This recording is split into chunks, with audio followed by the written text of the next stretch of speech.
Every day, something dramatic happens in the Caribbean that affects our lives. We'll give you the details. We'll give you the facts on Caribbean Perspective with Eddie Frederick. Host Eddie Frederick. So glad you can join us. Trinidad and Tobago's Attorney General says the law must take its course in the Jack Warner matter. This story takes the lead in today's edition of Caribbean Perspective for Monday, 21st November 2022. Details when we return. The hurricane season is now upon us, so we as Caribbean people need to remember to think safety and be prepared. Avoid venturing outside during a storm or hurricane, especially if there are strong winds. Rooftops and other debris are often blown about and can cause great damage.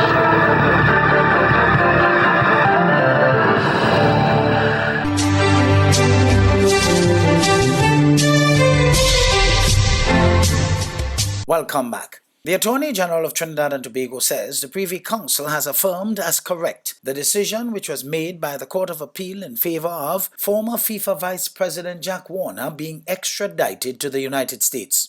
The AG also says of the Privy Council's ruling that the law must now be allowed to take its course. Political editor of TV6, Jewel Brown, has the details, including a brief comment from a spokesperson for the U.S. Embassy of Port of Spain. In a media release bearing his signature, Attorney General Reginald Amor said that in dismissing the appeal of former FIFA Vice President Jack Warner against extradition to the United States of America, the Privy Council has affirmed as correct the decision which was earlier made by the Trinidad and Tobago Court of Appeal. The London-based Privy Council is Trinidad and Tobago's highest court of appeal where such matters are concerned.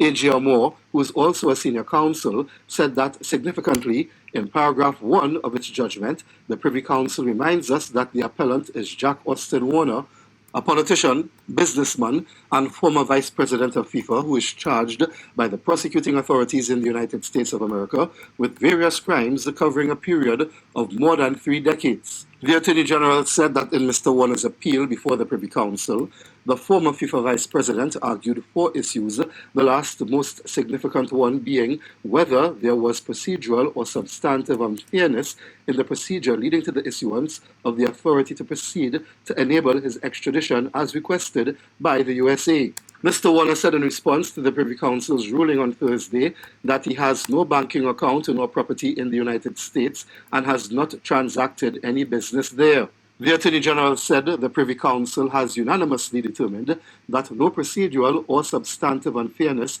has taken place preventing Mr. Warner's extradition to the USA. In its judgment, the Privy Council ruled that the cross-appeal gives rise to constitutional issues about the relationship between the executive, the legislature, and the courts in Trinidad and Tobago. However, the Attorney General referred to the Privy Council's additional statement that the judgment determined further that in dismissing Mr. Warner's appeal, there was no necessity for it to consider any of the constitutional issues raised by Mr. Warner about the relationship between the executive, the legislature, and the courts in Trinidad and Tobago.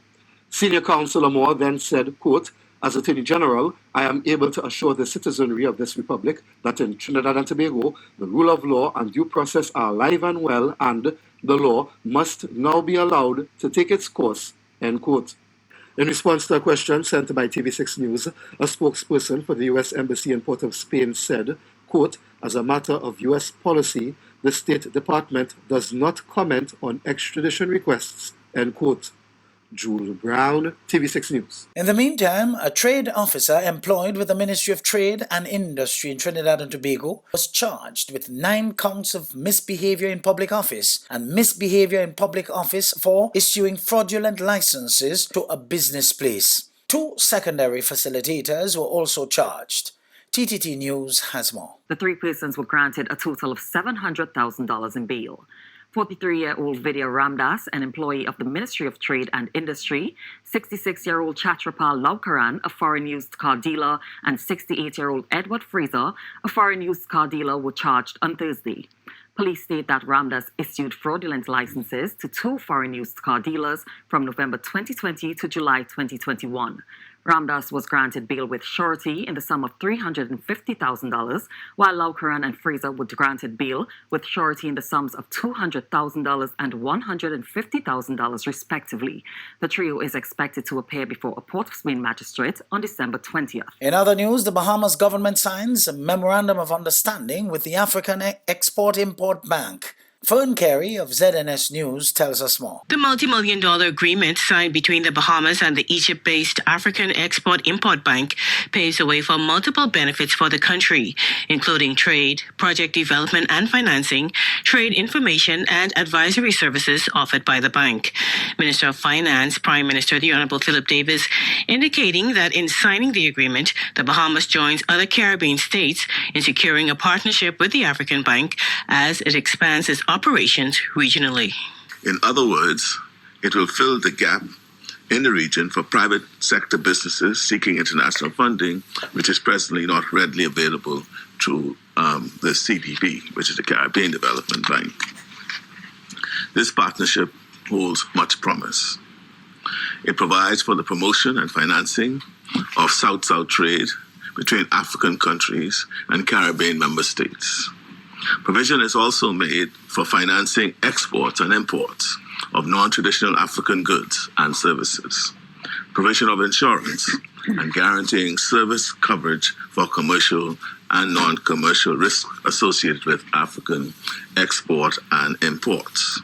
Member states are also expected to support the bank by acting as intermediaries between African traders and traders in the region. The African Export Bank has also indicated that once the regional office has been established, that it envisages committing an investment of $700 million in the Caribbean as quickly as possible. Ultimately, the CARICOM community will be able to unlock further economic and social benefits at a critical time when so much support is needed. My thanks to the representatives of the African Export Bank for visiting us this morning.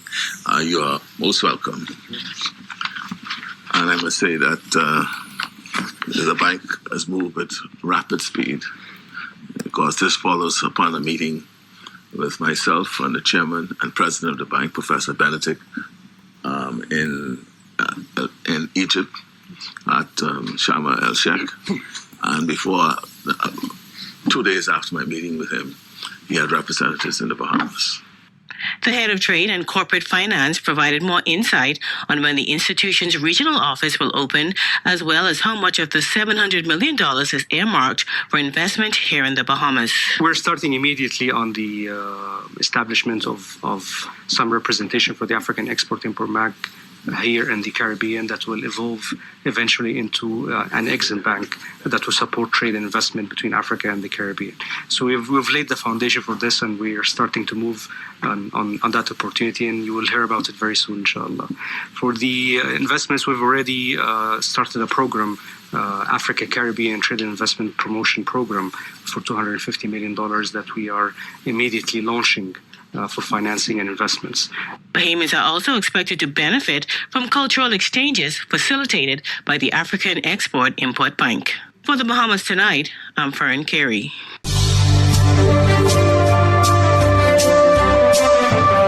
You're listening to Caribbean Perspective with Eddie Frederick.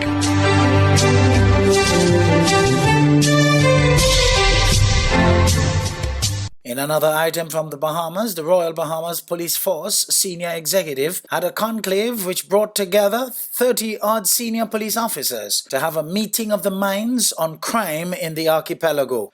ZNS's Carla Palmer reports. Statistics so far to date is but an indication that the police have their work cut out in fighting crime. Highlighting the numbers was Minister of National Security, the Honorable Wayne Munro. We recorded 118 murders, 388 armed robberies, and that most of the suspects and victims, 82% of the suspects and 67% of the victims, were under the age of 35, and that firearms were used in 90% of our violent crimes. Minister Munro challenged the police commanders ahead of the start of their working 3-day conclave to think outside the box for additional crime-fighting techniques to arrest the problem. Simultaneously, he called on the wider community that if they see and hear of a crime, to say something to authorities. The persons the police are combating are our children. The persons the police are confronting were raised by us in our homes. We cannot have a culture in which mothers can say, my son isn't a robber, he's a thief, and I get money from him. That is really unacceptable. Commissioner of Police Clayton Fernando accepts that he and his team have had a challenging year. Still not daunted, he recommits every resource to the task of protecting the wider community, especially now since his engine has recently been more fueled by positive developments to making swift justice and the implementation of a national joint task force a reality. We will follow up on all cases where there are named suspects to bring closure to our minor crimes. We will double our efforts on stolen vehicles. Their vehicles are being used as getaway cars in murders and armed robberies, compounding the crime problem. On a mission together to fighting crime, Minister Munro further pledged the government's commitment to providing all the resources needed by police with a view to leaving no stone unturned. For the Bahamas Tonight, I'm Carla Palmer. St. Kitts and Nevis's Prime Minister Drew talks economic stimulation in 2023. Glenn Bart of SKN Newsline has that story. The government of St. Kitts and Nevis will adopt multiple approaches to stimulate the economy and avoid running a second-year deficit, according to the Prime Minister, Dr. Terence Drew, who is also the Minister of Finance. Speaking at a press conference on 16th November, Prime Minister Drew was responding to an SKN Newsline query regarding economic stimulation in 2023 in the context of the projected fiscal deficit for 2022.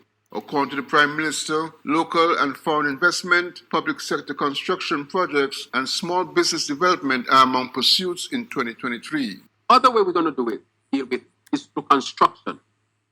We are going to launch a housing program with our CBI program to stir construction industry, put our men fundamentally who work in that area to work, and I hope to see some women in that field as well. We are going to start other major projects, such as our hospital. As I've said before, we had the first rendering of our new hospital to come, the first concept. We are looking at the Basti High School as well. And so these construction opportunities will have multiplier effect in terms of creating jobs, advancing our people, stirring economic activity, creating wealth through land and home ownership and so forth. And so that is another area in which we will look to stir. So small businesses, construction, and looking for new investment and creating new areas and industry. We have also put forward in the cabinet, you might have seen the post-cabinet briefing of creating economic zones, because we know that we have lost a number of factories over the last few years. About 3 factories we might have lost at the industrial site. And the industrial site used to employ about 2,000 plus people. That's a significant number. Disproportionately, women are affected as a result of the closing of these factories. And once again, we have to create new opportunities for our people. Currently, government is exploring business opportunities involving investment through a major bank from Western Africa. Glenn Bart reporting for SK Newsline. Roberts is once again innovating the way you shop with its new online store, providing 24-hour shopping convenience. You can shop now for appliances, hardware, houseware, building material, and more. Free delivery island-wide. Start shopping now at hubbartshardware.gd. Safe, convenient, reliable.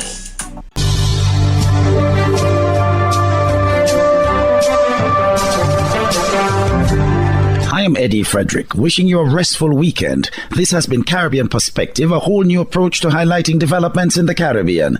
In the meantime, please continue to log on to CaribbeanPerspective.com for more daily news and more.